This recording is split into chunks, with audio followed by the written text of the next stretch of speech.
Baik, mari kita sambut calon rektor nomor urut 10, Bapak Dr. Rafael Octavianus Bire, Sarjana Ekonomi, Master of Science. Kepada Bapak disilakan untuk menuju podium. Dr. Rafael Octavianus Bire, Sarjana Ekonomi, Master of Science. Pria yang akan berulang tahun 6 hari lagi di tanggal 26 September adalah dosen Fakultas Ekonomi dan menjabat sebagai Wakil Dekan Bidang Akademik dan Administrasi. Selalu tampil enjoy dalam setiap kegiatan dan familiar dengan semua sivitas akademika Universitas Flores. Sosok Dr. Fian Bire jelas diprediksikan mampu menghadirkan suasana baru jika terpilih menjadi rektor Universitas Flores.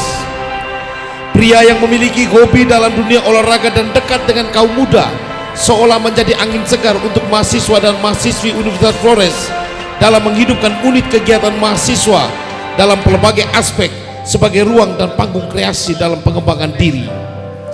Dengan predikat doktor dalam bidang ilmu manajemen, lulusan Universitas Brawijaya, maka bukan tidak mungkin seorang Dr. Fian Bire layak menjadi rektor Universitas Flores periode 2024 sampai 2028. Pria yang selalu berkacamata ini jelas punya filosofi. Mataku memang tak mampu memandangmu dari kejauhan jika tanpa kacamata, tapi aku tak mungkin melupakan kamu yang ada di dekatku untuk melangkah bersama membawa Uniflor menuju ke panggung kejayaan.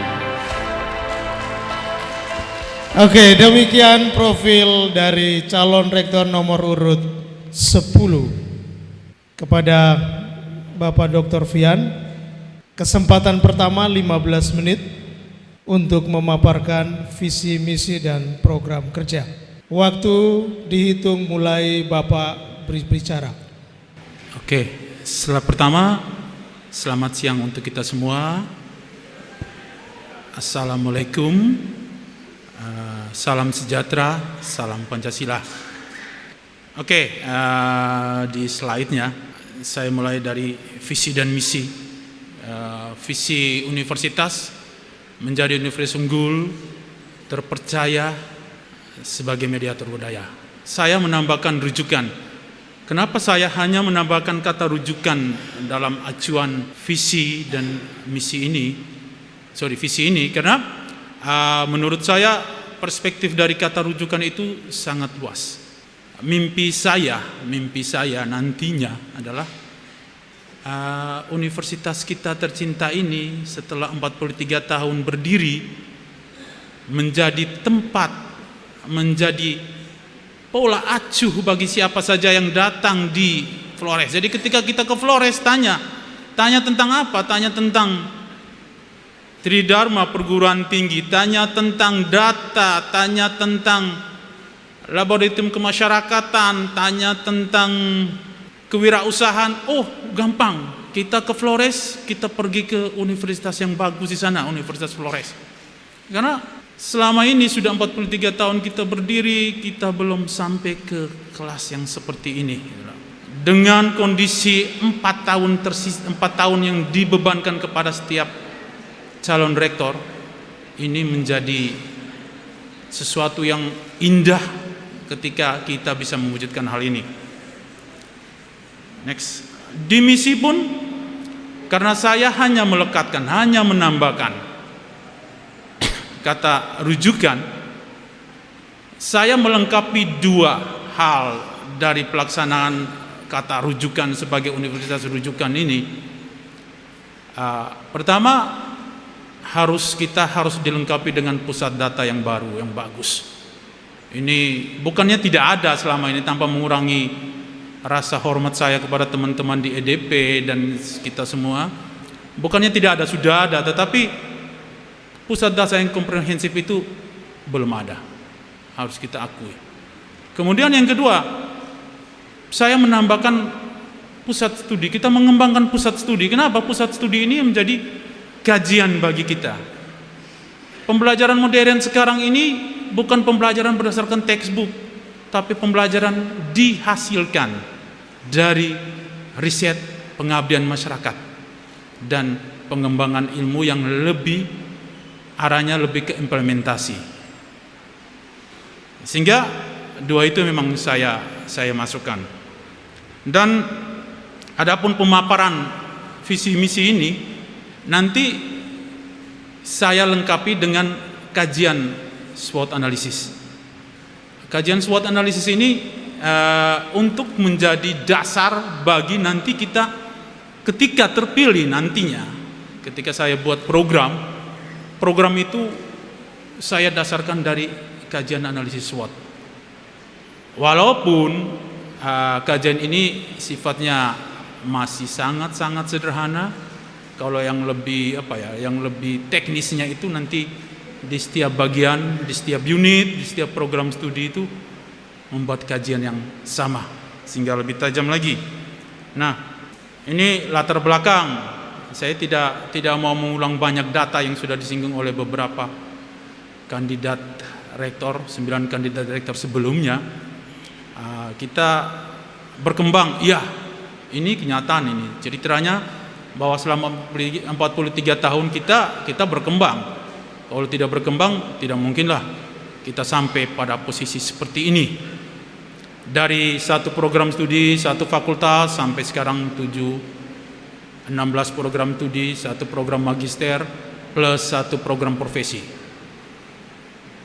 Kalau saya sedikit mengandaikan dalam pendekatan konsep teori, kita kalau produk organisasi, kalau kita berbicara tentang teori organisasi, Universitas Flores sampai di usia 43 tahun ini sudah sampai di tingkat matang sebenarnya.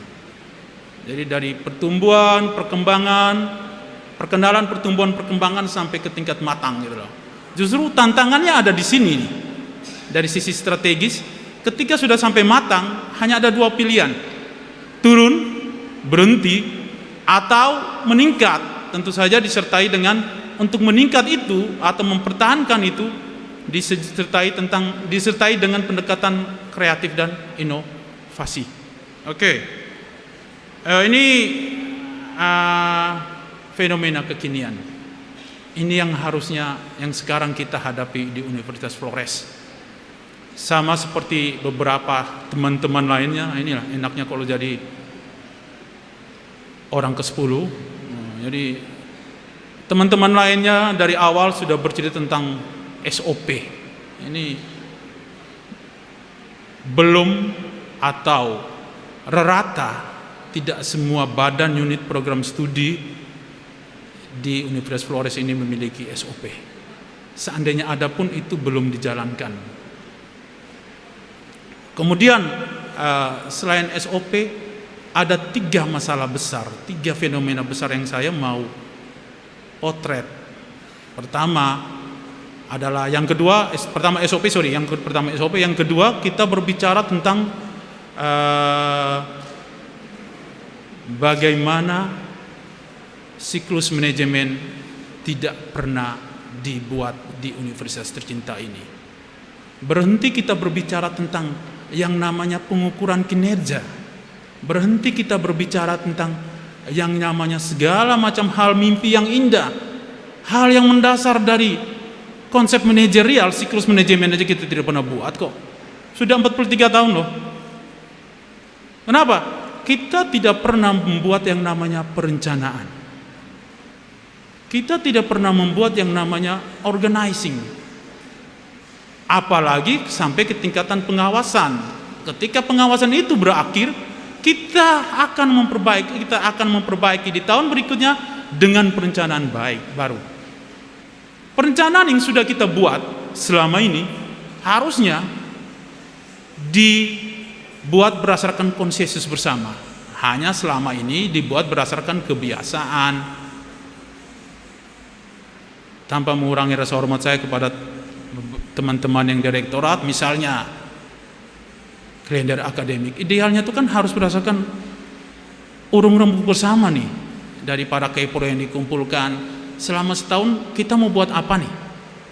Dengan selama setahun kita mau buat apa, kita fokus kepada indikator capaian.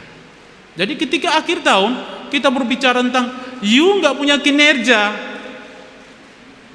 apa, mana buktinya ketika Anda menjustis saya tidak punya kinerja? Ini loh perencanaan yang kita buat dari awal, kemudian indikator capaian yang sudah dibuat tidak tercapai. Kemudian dari sisi pengembangan SDM, itu juga hampir mirip-mirip sama-sama gitu loh. Kalau perencanaan tidak dibuat, siklus manajemen tidak dilakukan, ya kita akhirnya rubuh-raba dalam gelap. Kenapa saya bilang rubuh-raba dalam gelap? Karena begini, di sini ada beberapa program studi yang tidak punya doktor. Ada beberapa program studi, oke. Untuk itu memang diperlukan semacam, bukan hanya konsensus. Ini direncanakan dan dibuat secara terprogram, tergradual, sistematis lah yang diharapkan. Jadi dari proses siklus manajemen, dari pembenahan SOP, dari pengembangan SDM ini diharapkan itu dibuat dengan cara yang sistematis. Nah, kemudian kalau bertanya tentang kira-kira program seperti apa nanti ketika saya jadi rektor, saya pendekatannya dengan SWOT analisis sih. Nah, dari SWOT analisis ini, kemudian ada pilihan strategi yang akan dibuat. Karena mungkin saya orang manajemen, saya orang strategi. Nah, dari pilihan strategi ini, nantilah baru bersama-sama dengan para wakil rektor nantinya, baru kita buat program yang lebih teknis menjawab pilihan strategi. Dan kalau saya, itu saja pendekatan, itu saja mimpi saya, itu saja ceritanya ketika kalau saya jadi rektor. Dan ada dua hal ketika ngobrol-ngobrol tadi di ruang tunggu, ditanya, kenapa kamu mau maju jadi calon rektor?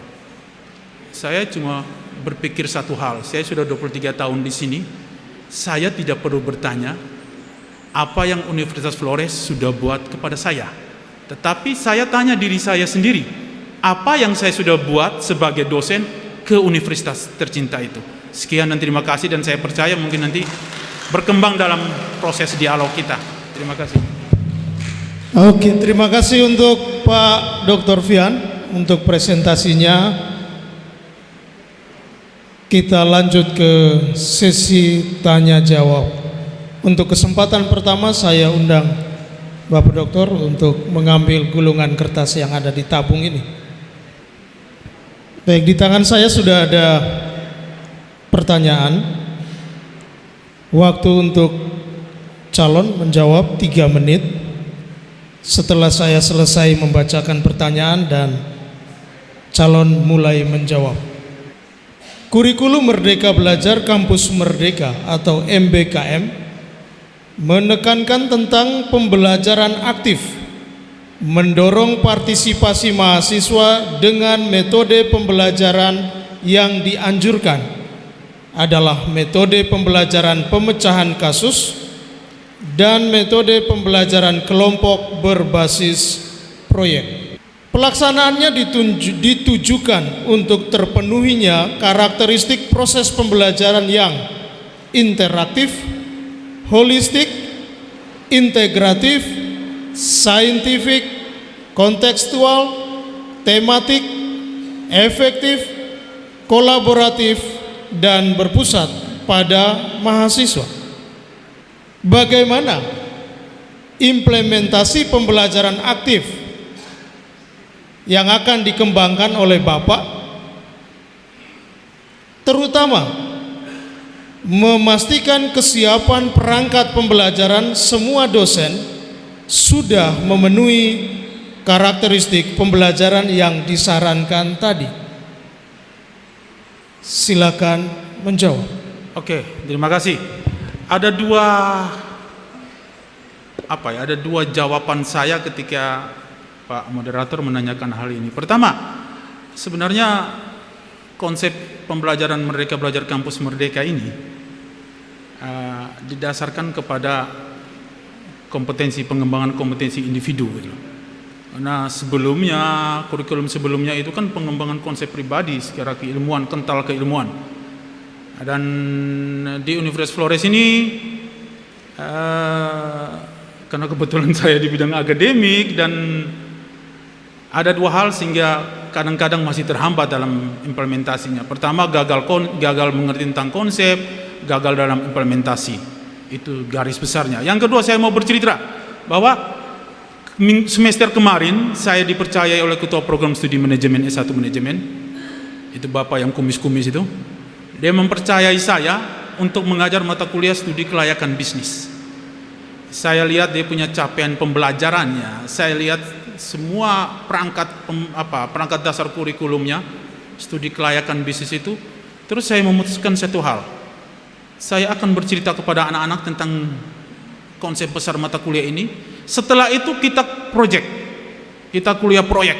Jadi siapapun anak-anak secara pribadi, kau buat ini. Apa yang menurut kau proyek nantinya yang ketika engkau keluar ini jadi bekal untukmu. Karena kebetulan konteks mata kuliahnya adalah studi kelayakan nih, studi kelayakan bisnis. Dan setiap tahapan dari proyek itu harus dibuat dalam bentuk video, divideokan, dipresentasikan. Nilainya dapat dari situ gitu. Itu yang pertama. Jadi saya tidak mau berbicara tentang hal lain, saya sudah menerapkannya dalam mata kuliah yang saya ampu. Yang kedua, kami di Fakultas Ekonomi, tradisi tahun kedua ini semoga jalan, kami ada lomba mata kuliah. Ya, dasarnya dari MBKM ini pengembangan kompetensi anak-anak dan proyek yang mereka lakukan bersama dosen dalam mata kuliah. Dan dengan pemahaman itu saya percaya kalau memang fakultas-fakultas lain mau ikut, ini kita bisa sampai ke situ. Dan pembobotan kalau dilihat dari strategi yang saya sudah buat itu, untuk ke depan itu bila perlu 65% praktik, 35% konsep teori. Itu saja. Baik, terima kasih untuk jawabannya. Kita semua sudah mendengarnya bersama. Waktu masih cukup, tapi karena jawaban sudah selesai, maka saya tutup. Selanjutnya, kita masuk ke sesi tanya jawab dan dialog interaktif bersama panelis. Waktu 15 menit alokasi untuk semua masing-masing panelis. Dan kesempatan pertama saya berikan kepada panelis 1, Pak Yanto. Disilakan. Terima kasih Pak Moderator. Saudara calon rektor, ini calon rektor kedua yang saya catat selama ini yang tidak menggunakan waktu seluruhnya ketika presentasi. Jadi presentasinya lumayan padat ya, lumayan padat dan ringkas. Tadi dalam statementnya calon rektor mengatakan bahwa pemikiran strategik itu dilakukan oleh rektor, lalu ketika masuk ke hal-hal yang lebih praktis teknis program itu bicara dengan wakil rektornya. Siap. Begitu. Mengapa wakil rektor tidak dekan? Saya bisa jawab? Ya, silakan. Oke. Paling utama adalah seperti saya singgung tadi dari awal, memang kita proses siklus manajemen itu memang 43 tahun matang dalam usia, tetapi proses itu hampir tidak pernah dibuat. Seingat saya 2010 waktu saya balik dari S2, kita rapat sini bersama almarhum Pak Prof. Steve Jawanai dan almarhum Bapak Herman Yosef Gadijo. Waktu itu saya sudah omong, apa nih kita buat? Nah, kenapa harus wakil rektor? Karena ide dari kepala seorang rektor biasanya yang dulu dia ceritakan adalah kepada para wakil rektor. Nah, harusnya ketika vlogging dalam pendekatan strategi kita perencanaan, kalau nanti ntar Bapak Anton Rong biasanya musrengbang dan segala macam itu kan hasilnya wakil rektor yang membawai masing-masing bidang akan bercerita kepada Pak Rektor. Pak Rektor, ini loh visimu menjadi universitas rujukan sudah kami implementasikan dalam proses manajemen itu seperti ini. Saya dari bidang akademik seperti ini, saya dari bidang ini dari bidang kemahasiswaan seperti ini, saya dari bidang keuangan seperti dan bla bla. Dan dari pembicaraan direktorat itulah baru secara strategi diimplementasikan kepada para dekan, karena dekan dalam struktur organisasi kampus itu middle management. Nanti diharapkan bukan hanya sampai di dekan, nanti dekan itu kemudian baru menularkan kepada Kepro. Yang terjadi selama ini adalah kenapa kita bisa jalan 23 tahun? Karena kita hidup dengan membiasakan kebiasaan itu loh. Oh, si A waktu jadi wakil rektor 1 dia membuat kalender akademik. Tetapi kalender akademik itu dibuat oleh pendekatannya lebih ke dari bottom up top down bukan bottom up. Dan sebenarnya itu tidak ideal dalam praktik manajemen secara umum. Ada istilah yang namanya best fit dan best practice. Oke, best practice dijalankan ini berdasarkan organisasi itu berdasarkan kebiasaan ini. Tapi kan harusnya best fit. Jadi semua itu direncanakan seperti yang tadi saya tuturkan, bahwa ketika direncanakan indikator pun direncanakan. Ketika direncanakan kinerja dan capaian itu dari awal kita sudah rencanakan. Dan yang tahu isi kepala, makanya penting dalam pemilihan wakil rektor itu memang rektor yang terpilih memang harus secara aktif terlibat, sehingga dia tahu si A ini saya tahu persis loh, dia bisa ngurusin akademik. Sementara ketika dia ngobrol awal si A, oh iya Pak Rektor maunya seperti ini.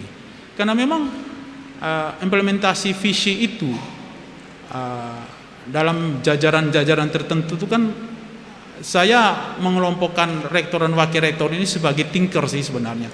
Tapi kalau rektor thinkernya, wakil rektor bukan hanya thinker tapi thinker dan doer, pemikir dan pelaksana sekaligus. Jadi mereka yang akan mengimplementasikan ide-ide dari para wakil rektor ini. Itu saja. Ya, pertanyaan saya, ini kita persis karena calon rektor ini adalah ahli di bidang manajemen ya. Jadi level strategiknya itu dibahas di rektor dan wakil rektor, lalu level program dan activity itu dibahas dilaksanakan di level bawah ya, begitu. Nah, middle sama A sama ya, lower. Jadi di dekan dan ketua pro dan sebagainya. Nah, siklus itu yang selama ini calon rektor lihat belum ada. Belum ada sama sekali, Bapak. Belum ada. Oke. Jadi menurut wakil rektor, calon rektor, ini harus segera diadakan ya siklus manajemen ini dalam bentuk apa? Jadi kalau misalnya di korporasi itu biasanya saya kira calon rektor juga paham ya. Di korporasi itu besarnya itu kita bikin yang disebut dengan bisnis proses dari korporasi. Benar. Lalu ketika dia turun ke divisi, dia sub bisnis proses. Ketika turun ke departemen, kita ngomong SOP, bahkan lebih detail lagi ada working instruction, ya, petunjuk kegiatan. Nah, ini apakah yang seperti itu juga menurut calon rektor harus diterapkan di sini, atau bagaimana? Karena biar bagaimana ini persoalan manajemen ya, walaupun di sana orientasinya profit, di sini orientasinya adalah education. Kita juga bisa katakan the business of university is education. Still the business ya. Oke, silakan. Tolong tanggapi. Pernyataan terakhir saya setuju. Iya. Di sini, di kampus ini, Civitas Academy termasuk kami para dosen, pegawai itu tidak menyadari bahwa kita terlibat dalam jasa pendidikan. Salah satu kenapa saya berpendapat begitu, itu dari fenomena kekinian saya masukkan itu. Kenapa? Permisi, saya membandingkan jasa layanan di kampus yang sama di Jogja, di Malang. Ketika kita masuk dari depan, ke adminnya, permisi, oh ya selamat siang, ada yang bisa saya bantu? Selamat siang, selamat pagi, selamat sore, ada yang bisa saya bantu? Mohon maaf. Jadi ketika dosennya ada tidak? Dosennya belum datang. Oh, mohon maaf Pak. Atau mohon maaf Dek. Harap bersabar dosen. Di sini tidak ada seperti itu. Jadi saya setuju dengan Ibu Afi kemarin, Ibu Dokter Afi kemarin, bahwa memang harus ada pelatihan lagi nih. Padahal kalau kita terlibat dalam jasa pendidikan, itu yang diutamakan itu loh. Service excellent itu dari sisi pemasaran mulainya dari situ sebenarnya. Kemudian yang kedua, pertanyaan yang kedua, saya setuju dengan pendapat Bapak. Saya jadi agak kagok sebut Bapak Dokter Ignas. Kan saya mengharapkan sekali-sekali dong kita di manajemen S1 dan S2 akan undang untuk bicara tentang best practice dari sisi manajemen ini. Saya setuju. Hanya memang mungkin pendekatannya kalau kita di kampus itu dari sisi manajerial itu jauh lebih kolegial. Hanya memang yang paling penting dari itu semua, ketika struktur dibuat, level strategi ditetapkan, doernya ini, pelaksananya ini kadang-kadang seperti saya omong dari tadi awal ketika menjawab pertanyaan tentang MBKM tadi, level pertanyaannya, level manajerialnya kadang-kadang gagal konsep, gagal penerapan. Jadi dia tidak tahu apa yang harus dia buat. Jadi kalau sudah tidak tahu apa yang harus dia buat, bagaimana dia mau implementasikan? Ya, itu tadi seperti itu. Persis kayak kemarin ya, para calon rektor yang lain sudah bicara mengenai SOP. Saya kira itu salah satu solusi ya, yang juga perlu dipertimbangkan pada level 2-nya ini, SOP-nya. Tetapi yang harus dipikirkan, saya nanya pendapat saudara calon rektor, bagaimana model monitoringnya? Kalau siklus manajemen dibuat, ada SOP dibuat, ada working instruction-nya dibuat, bagaimana monitoringnya? Apa yang bisa membuat pimpinan tertinggi itu bisa langsung early warning? Ini ada sesuatu yang salah jalannya nih. Bisa apa yang harus dibuat? Sebenarnya kalau dari sisi pengawasan itu tuh kan masing-masing dalam level tatanan itu kan ada dia punya early warning sistemnya. Ketika akreditasi ini bermasalah, pembelajaran ini bermasalah, kan early warning sistemnya itu kan dari BPMP. BPMP selalu, oh ini kapan nih prodi ini kalian lagi sekian bulan harus akreditasi ulang. Kalau itu dibuat dalam proses yang sudah saya singgung dari awal, kan akhirnya sudah tahu, teman-teman di prodi ini sudah tahu nih. Oh iya, saya bulan September akreditasi saya jatuh tempo September 2025 misalnya. Dari September 2024 harusnya itu sudah dibuat itu loh. Segala macam konsep sudah dibuat. Nah, menjadi persoalan nantinya ketika mendekati tanggal jatuh sistem, nah orang yang dia bilang itu kangarang-ngarewo sudah. Cari dokumen dari mana, Pat Gulipat, Sulabin, Simsalabin, itu sudah jadi, itu akan jadi. Tetapi kan akhirnya kita lelah secara mental, kita lelah secara fisik. Kalau sistem kita buat sistematis, harusnya tidak seperti itu. Dalam sistem manajemen sistematis, ketika 2024 jatuh tempo akreditasi, kita tidak perlu gawe-gawe cawe-cawe lagi bicara tentang itu gitu loh. Jadi dari jauh hari semua dokumen segala macam sudah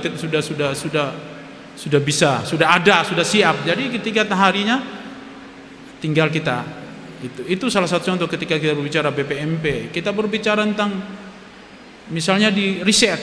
Oke, saya angkat topi untuk calon rektor nomor 1 Pak Willy Bordus. Dia menciptakan, mengcreate ini lembaga LP2M ini sebelumnya menjadi lembaga yang orang Kupang bilang orang sudah toye juga, tapi menjadi powerful gitu loh. Hanya kedepannya risetnya itu harus jauh lebih, jangan kejar lagi jumlah, tetapi kualitas. Kenapa? Karena saya bermimpi, salah satu mimpi rujukan saya tadi, saya bermimpi bahwa nanti besok-besok kami dosen masuk kelas untuk mengajar mahasiswa itu berdasarkan based on riset. Ketika saya bercerita anak-anak secara strategis, manajemen strategis itu adalah bla bla bla bla bla. Harusnya dengan saya tambah riset saya tentang bagaimana pendekatan adat masuk minta atau wurumana dari sisi strategis itu gini loh. Kenapa wurumana itu dibuat? Bentuknya dari secara sisi strategis adalah memuliakan perempuan dan bla bla bla. Itu bagian dari, harusnya itu bagian dari penciptaan nilai yang sebenarnya dituju oleh saya dari rujukan tadi. Oke, terima kasih sudah dipahami. Saya masuk ke pertanyaan yang kedua. Ini saya mohon sedikit penjelasan klarifikasi ini oleh calon rektor disampaikan opininya, yaitu bahwa kita Universitas Flores sekarang sudah pada tahap maturity ya, jadi matang ya. Siap. Jadi seolah-olah kita sudah melewati tahap growth ya, matang ya. Kalau kita bikin kurva itu mestinya sudah mulai melandai ya, mulai melandai ya. Nah, tetapi kemudian dipaparkan di halaman berikutnya ini banyak hal-hal yang sebenarnya aspek negatif nih. Belum semua bagian di unit kerja memiliki SOP pertama. Lalu pelayanan kepada mahasiswa, ini semua rata-rata catatan negatif yang harus improve. Bagaimana mengkaitkan ketika di depan dikatakan kita sudah tahap mature, tapi ternyata banyak sekali hal yang masih perlu diperbaiki. Bagaimana menjelaskan itu? Oke. Silakan. Terima kasih. Saya beberapa hal sebenarnya, kenapa saya singgung mature duluan? Karena saya mau membandingkan adanya sisi ironis di sini. Harusnya sudah mature itu atau maturity itu sudah is no problem lah. Semua sudah ada, semua sudah jalan. Toh terbukti dari 16 program studi kita 12 ya, Ibu Kepala BPMP yang sudah baik sekali. Akan tetapi problemnya itu justru inilah semacam slack atau semacam kondisi yang memang harus kita perbaiki.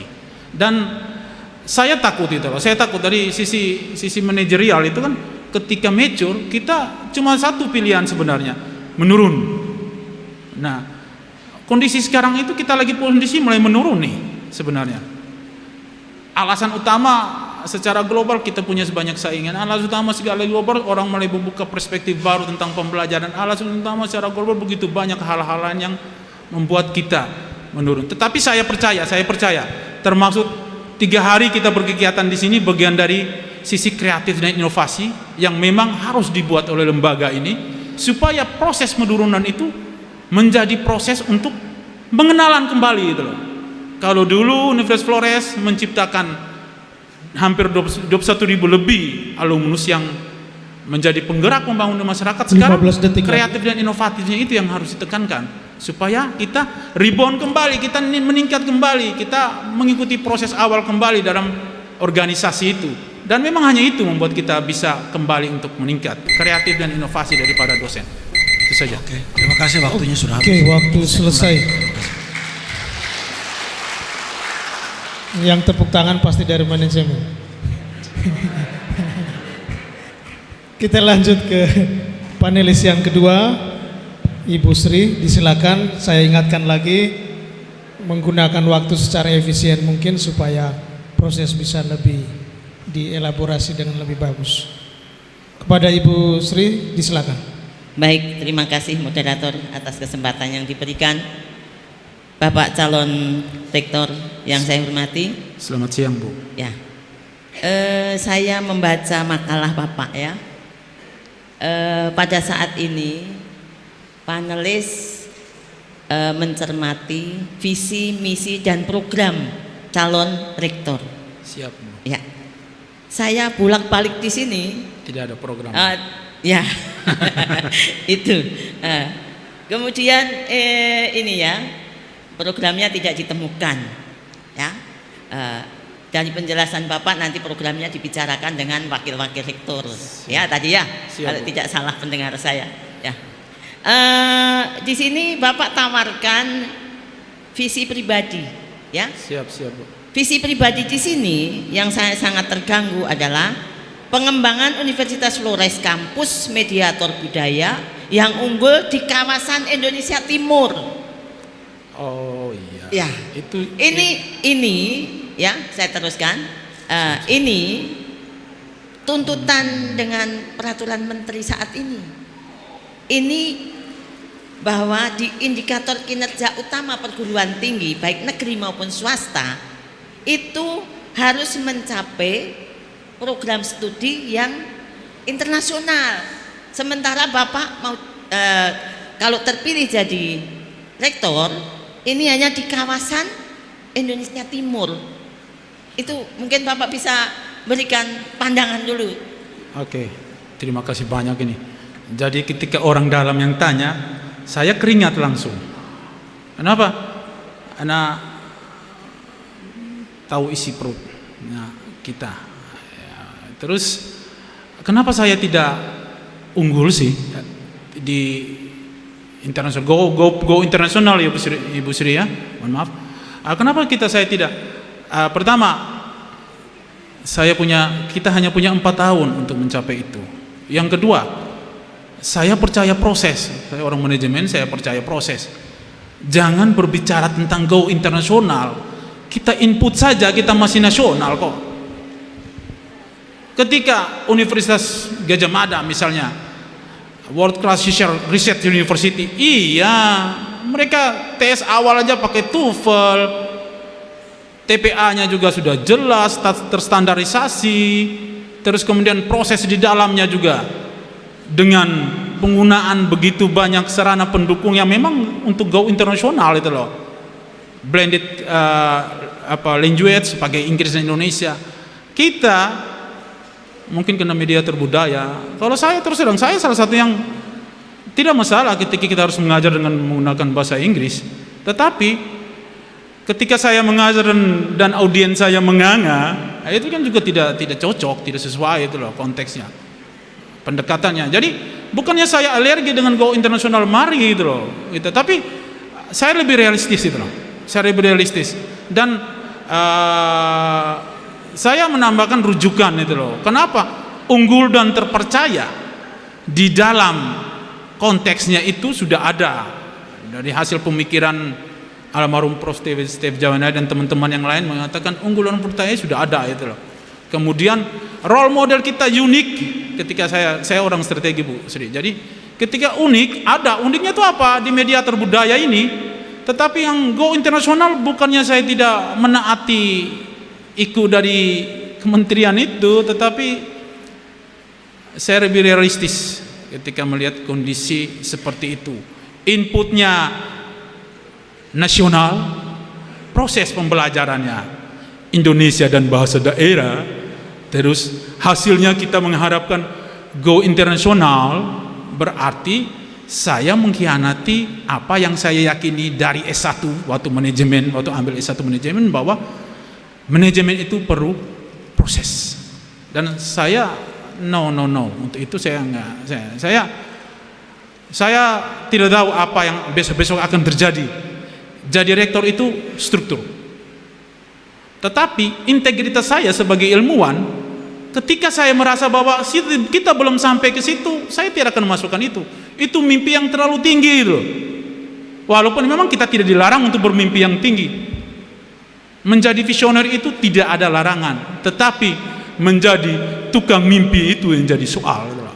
Jadi saya tidak percaya, saya percaya bahwa kita akan to become, yes, I believe it. Tetapi no this time, only 4 years, madam. Kita hanya punya 4 tahun. Mau buat apa dengan 4 tahun? Rubah proses semua. Mari, yang saya mau ajak itu kita mulai rubah proses semua nih. Tidak ada yang sulit kalau kita mau merubah proses semua. Dan merubah proses, merubah yang paling dasar dulu. Karena kalau tanpa itu kita tidak akan sampai ke situ. Itu saja. Makasih Bu. Oke, terima kasih. Kemudian Bapak ini merumuskan misi, dari visi tadi dirumuskan ke misi. Misi Bapak juga berbeda jauh dibandingkan dengan misi universitas. Apabila Bapak menjadi rektor, apakah Bapak hanya berpedoman pada 2 misi yang Bapak tawarkan ini, atau juga mau menjalankan misi Universitas Flores yang sudah tertera di dokumen-dokumen? Oke, Ya. Makasih Bu. Saya justru 2 misi yang saya tambahkan itu karena saya memasukkan kata rujukan itu, Bu. Jadi 4 misi yang sudah dikristalkan oleh para teman-teman dan mendiang Prof. Steve Jawanaya ini menurut saya bagus sekali. Jadi begini, ceritanya begini, dalam organisasi jika atau dalam satu sistem tubuh kita, jika tidak sakit untuk apa kita kasih obat? Yang harus kita buat adalah melengkapi sesuatu yang memang belum ada. Ketika saya bicara tentang saya mau jadi kampus rujukan, yang saya lengkapi, yang saya butuhkan cuma 2 gitu loh. Pusat data dengan pusat studi. Kita selama ini ada pusat studi kepariwisataan, tetapi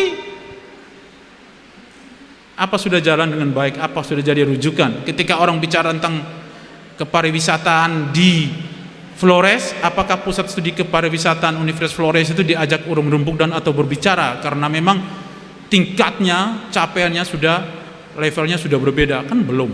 Dari pusat studi dan pusat data ini diharapkan muncul ide, muncul hal-hal yang baru untuk kita mengembangkan universitas kita tercinta ini.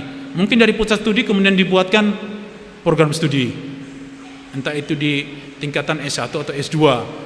Dari pusat studi ini kemudian bisa hasil risetnya memaksa dalam tanda kutip dosen-dosen yang mengajar mata kuliah tertentu, ini loh hasil riset kami, ini loh yang dipakai, tolong ya ini dimasukkan ke dalam pembelajaran kalian. Itu aja, Bu. Jadi saya tekankan bukan saya tapi saya melengkapi, menambahkan, karena di visi tadi saya menambahkan kata rujukan. Terima kasih banyak, Bu.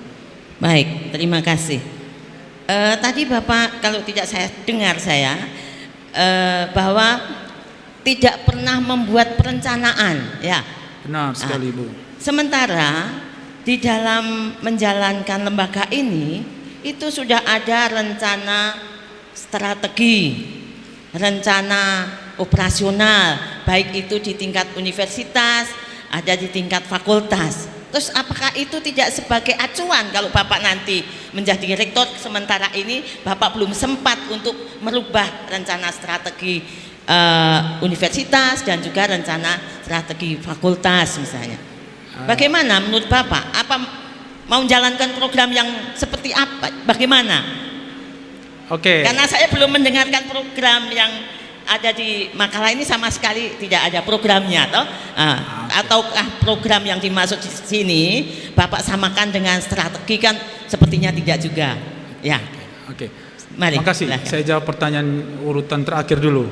Program itu memang bukan sama dengan strategi, Bu. Jadi dari hasil kristalisasi ide strategi saya, nah barulah kemudian ternyata ini dari pilihan strategi yang ada itu di situ ada growth oriented strategi yang saya pilih. Dari growth oriented strategi itu ada 7 atau 8 implementasinya. Dari implementasi itu nanti bersama para wakil rektor, ini loh kita tidak berangkat dari awal, kita berangkat dari implementasi itu yang akan kita buatkan program. Itu yang pertama. Yang kedua, yang saya maksud di sini, kenapa tidak ada proses manajemen yang tidak dijalankan, Ibu. Jadi ada yang namanya perencanaan strategi, tapi itu kan dibuat atas dasar bahwa tanpa mengurangi teman-teman yang sudah bekerja dengan keras, itu dibuat atas dasar bahwa si A sebagai pejabat, si B, si B, C, tapi bukan berdasarkan konsensus bersama, Bu. Yang saya bilang proses dalam sisi manajemen adalah soal konsensus bersama, Bu. Jadi ketika saya jadi wakil rektor 3 bidang kemahasiswaan, saya mengajak semua stakeholder pembangun kementerian di universitas ini, mari kita duduk bersama-sama. 1 tahun ini kita mau dapat apa, mau buat apa ini. Jadi lebih ke arah implementasinya, implementasi program. Bahkan saya bermimpi di situ dibuat dengan sampai ke indikator pengukuran kinerjanya, Bu. Jadi ketika lebih teknis, ke arah teknis seperti itu, tidak lagi ada cerita bahwa hei, kau ini buat apa saja, kau ini berkinerja tidak, kau. Jadi kita menghindari hal-hal yang kita klaim bahwa saya berkinerja, kau tidak. Saya berkinerja, berapa dokumen yang sudah kau buat, saya berkinerja, berapa. Nah, itu yang kita hindari. Jadi ketika konsensus kita buat bersama, akhirnya tanpa diperintah pun, tanpa paksa, kau tidak hadir, kau potong gaji, tidak. Ketika konsensus sudah dibuat, kita tahu, kita sadar hak dan kewajibannya kita. Jadi kita sudah sama-sama berkonsensus nih. Tanggal sekian, bulan sekian, program studi manajemen harus membuat kegiatan apa dalam bidang akademik. Oh iya, kita sama-sama sepakat nih. Jadi karena kita sama-sama sepakat, otomatis itu harus kita taati. Dan memang yang menjadi kendala selama ini ya, pendekatan kita memang harus kita akui memang masih bottom up, dari atas itu loh. Semua jadi buat dari atas. Tinggal di bawah ketua program studi mengomel, kami yang diwakil dekan telinga panas. Kami kerja sebegini banyak, kami lagi. Kan tidak ada konsensus itu namanya ketika kita berorganisasi. Dan konsensus itu dibangun dalam satu proses manajemen. Proses manajemen itu yang kita tidak punya, Ibu. Bahwa kita punya banyak dokumen, iya. Seperti kita tahu bahwa setiap ruangan tuh harus tempel Jokowi sama Ma'ruf Amin sebagai presiden dan wakil presiden. Itu view gitu loh. View on the wall. Hanya indah untuk dilihat. Yang dilaksanakan kapan? Entah kapan-kapan. Itu saja, Bu. Baik. Berkaitan saya masih acuan pada konsensus tadi. Jadi kalau berdasarkan konsensus, sementara ini dalam Renstra, dan Renstra ini dijabarkan dengan rencana operasional tahunan. Siap, kalau Bu. Renstra ini per 4 tahun. Siap, Bu. Sementara ini nanti kan Bapak kalau menjadi rektor itu kan mulai tahun 2024. Sudah ada masih berlaku Renstra tahun 2024. Di dalam tahun 2024 itu dijabarkan dalam rencana operasional. Siap. Kemudian Bapak masih mau membuat konsensus, ini sudah di SK-kan. Berarti harus dijalankan. Siap, Bu. Mari silakan. Dari sisi organisasi, ketika itu di SK-kan, memang harus dipatuhi, dijalankan. Pertanyaan saya, implementasinya seperti yang ada di situ tidak, Bu? Itu jadi persoalan tersendiri. Yang saya mau bilang, ketika SK itu dibuat, proses itu dijalankan secara bagus dan baik dan sesuai dengan on the right track, sesuai dengan kondisi organisasi yang ada, ketika sampai ke level tataran pelaksanaan, sudah tidak ada tanya lagi dari antara para, tadi seperti saya bilang, saya punya kepro mengomel terus main jalan. Terus kenapa? Hasil akhirnya program studi lagi, hasil akhirnya program studi lagi. Seperti yang saya singgung di akhir jawaban pertanyaan sebelumnya dari Ibu, bahwa itu ada, rencana operasional itu memang ada, tetapi implementasinya dibuat tidak. Kita belum sampai ke proses itu gitu loh. Jadi konsensus yang saya maksud sini adalah keterikatan kita secara emosional. Kenapa saya harus patuh? Karena rencana itu saya juga buat, saya juga terlibat di dalamnya. Akhirnya rasa memiliki terhadap rencana itu ada. Sadar atau tidak bahwa universitas kita tercinta ini selama 43 tahun kebanyakan best practice gitu loh. Kenapa kebanyakan best practice? Memang tidak ada best fit, tidak ada kecocokan ketika antara konsep yang kita rencanakan dengan apa yang akan kita jalani. Kenapa best practice ya? Kita hidup berdasarkan pengalaman-pengalaman itu loh. Tahun sebelumnya si A jadi pejabat, dia bisa buat begini segala macam. Terus apa selanjutnya?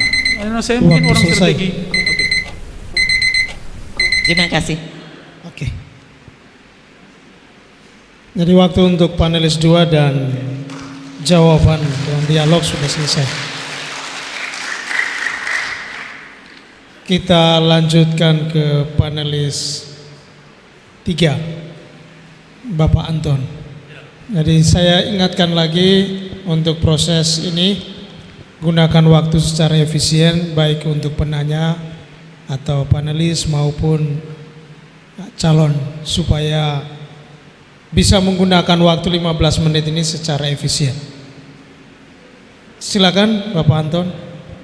Baik, terima kasih moderator. Saudara adikku Rafael. Siap Bapak. Ini bab introduksi, Pak. Bapak sekalian dan Ibu, kami ini Kompleks Sudirman Irian Jaya. Siap Bapak. Ya, Kompleks Sudirman Irian Jaya. Tadi saya tanya, Ari, sudah doktor, bisa sudah doktor. Itu artinya mau mengejar perubahan lewat pendidikan. Terima kasih. Kemudian yang kedua begini Pak Rafael, saya orang praktisi. Siap. Saya tidak terlalu banyak bergerak di bidang akademik. Bahkan mungkin sudah lupa. But until today saya masih bisa. Dengan demikian saya tanya begini Pak, Bapak nanti mau jadi orang besar di Uniflor. Orang besar itu memiliki banyak orang yang Anda harus ayomi, harus Anda macam-macam di sana itu. Kemudian dengan segala macam perlakuan publik kalangan universitas. Itu apa kepemimpinan apa yang Anda mau terapkan di keadaan yang macam ini dalam Universitas Flores ini? Silakan Pak Rafael. Oke, terima kasih banyak. Ini saya akan ingat lagi. Dari awal saya berpikir sebelum saya jawab pertanyaan Pak Anton, saya berpikir, jadi orang ke-10 nih agak kurang enak gitu loh. Kenapa? Nomor urut 1, 2, 3, 4 sampai ke 8 sampai ke 9 penampilannya bagus-bagus. Sampai ke 10 kita omong lebih banyak dan orang menguap lebih banyak di belakang. Ini jadi tidak enak jadi orang 10. Iya, kita langsung Jadi, ke materi sudah. Siap Bapak. Kita langsung ke materi. Jadi dalam teori banyak tipologi kepemimpinan, tapi saya juga tidak mau omong teori Bapak. Saya hanya mengatakan bahwa tipikal pengalaman saya 23 tahun di Universitas Flores ini, tipologi teori yang cocok diterapkan dalam kepemimpinan di Universitas Flores ini adalah pemimpin yang bisa memberi contoh. Kalau tanpa itu tidak ada konsensus organisasi. Kalau tanpa itu kau balik kanan, dia balik kiri. Kenapa? Saya 23 tahun masih lektor 3D, baru mau kumpul bahan, saya berkipro mengamuk tiap hari. Kenapa saya tiba-tiba kaget dan mau kumpul bahan dan mau ke lektor kepala 4A atau 4B? Tidak ada urusan. Kenapa? Saya dicontoh oleh saya ketua yayasan, saya sudah 4B. Akhirnya saya terkejut, kaget dan betul ya, kita sudah menghabiskan waktu hanya untuk banyak, cerita banyak, jabatan fungsional yang pada akhirnya diharapkan untuk mendukung akreditasi atau reakreditasi kampus dan program studi sedang fakultas ini kita lupakan, pengembangan pribadi kita lupakan. Jadi kalau saya kepemimpinan itu sebenarnya saya mendasarkan pada Ki Hajar Dewantoro. Silakan. Sudah. Tuturi Handayani itu. Sudah Pak? Siap. Baik. Kembali saya, kredibilitas saya di orang birokrat, praktisi. Dalam perjalanan saya ketika orang mau jadi pemimpin, banyak hal harus dilihat Bang. Ada satu hal yang paling saya perhatikan ketika saya menerima banyak S2 di Bapeda. Ada berapa belas orang. Saya melihat mereka pintar-pintar dengan bidang masing-masing, tetapi maaf, kurang cerdas. Ketika jadi pemimpin, katakan saudaraku mau jadi kepala, saya berharap atau saya pikir saya mau tanya, yang mana pintar atau cerdas ini yang Bapak harus terjemahkan di sini? Silakan. Saya pilih yang cerdas Bapak, karena yang pintar banyak. Yang cerdas tidak banyak. Jadi kenapa saya pilih yang cerdas? Kalau saya pilih yang cerdas nanti itu juga konsep umum nanti. Karena zamannya kami SMA, kuliah S1 itu orang menilai kecerdasan dari IQ, intelligence quotient. Tapi ketika ke sini emotional quotient. Selanjutnya spiritual quotient. Kalau saya lebih baik cerdas. Saya memilih yang cerdas. Oke, thank you. Pilih cerdas. Siap. Nah sekarang ketika pilih cerdas, bagaimana Bapak menata organisasi yang begitu rumit dengan karakter yang disampaikan oleh Bapak kemarin berat. Silakan. Oke, menata organisasi itu sebenarnya tidak sulit. Tidak sulit. Yang menjadi sulit adalah ketika kita mau kita menjadi pahlawan sendiri. Artinya ingat itu loh, saya mau saya jadi rektor karena saya rektor. Hei, kau dengar saya Eko. Nah, tidak seperti itu gitu loh. Kenapa? Karena kalau saya jadi rektor, saya tahu segala hal. Apa bedanya saya dengan orang gila di luar? Ahli segala hal. Saya jago, saya mengerti manajemen secara konsep iya, secara praktik nanti dulu, best practice tadi belum tentu. Karena S1 S2 belajar tentang manajerial itu kan sudah paripurna harusnya. Tetapi ketika saya menjalankan organisasi ini, yang saya butuhkan adalah orang yang memiliki kecerdasan. Okay. Kenapa? Ketika kita berbicara tentang 1 tambah 1 sama dengan 2, dia mengimplementasikan dengan oh iya, harus dengan lebih kreatif dan lebih inovatif. Kalau ya silakan. Saya tanya. Siap. Kalau cerdas, kurang pintar bagaimana? Bisa belajar, Bapak. Mohon maaf, saya punya disertasi itu berbicara tentang learning organization. Jadi dalam learning organization itu kan learning organization tidak akan terjadi kalau tidak ada learning or individual.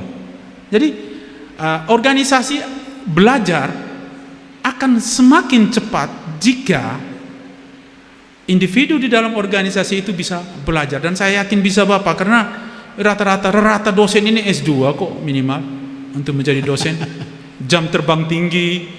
Walaupun akhir-akhir ini lebih banyak tidak baca dan nonton TikTok, saya tidak tahu Bapak. Tapi saya mengharapkan pemahaman mereka, kecerdasan mereka, kemampuan mereka untuk menangkap segala macam atribut-atribut tambahan itu bisa seiring dengan pemahaman modern sekarang. Sekarang tidak sulit lagi Bapak. Dulu kita buku jendela dunia, kita harus ke perpustakaan.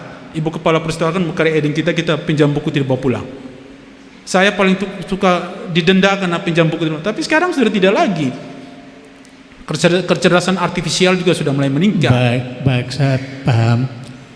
Ini yang diharapkan oleh kami yang tua-tua ini untuk pemimpin-pemimpin yang for the next berbeda, menghargai, menghormati perubahan.